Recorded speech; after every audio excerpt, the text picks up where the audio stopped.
Қайырлы кеш.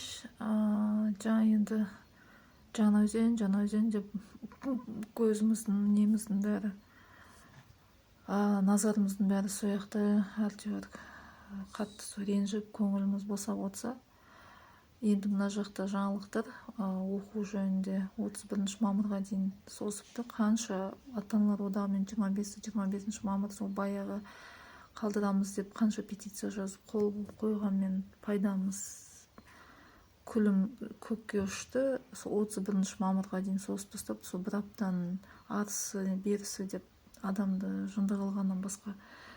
Сол 7 күннен бір сол бала содан супер вундеркинд болып кететіндей. Ол бір. Екіншіден, екінші сыныптан бастап шет тілдерін алып тастапты. Мысалы, қазақ сыныбы болса орыс тілі оқытылмайды, орыс сыныбы болса қазақ тілі оқытылмайды. Бұл жылы бірінші сыныптарда оны алып тастады, келесі жылы екінші сыныптардан алып тастайды.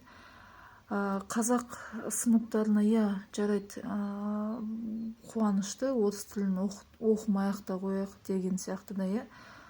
Ал орыс сыныптарына неге олар қазақша оқымайды? Неге бастауышта қазақша оқытпайды сонда?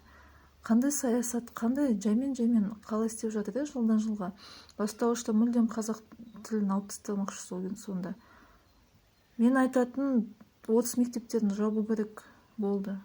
Қазақ мектептерінде оқысын, қазақ тілін оқысын. Өлмейді ешқайсысы, бөтен ұлттардың ешқайсысы өлмейді қазақша оқыса. Қайта мейірімді, әке-шешесін көшеге лақтыртпай, адамгершілік, сыйластықты керемет өмір сүреді.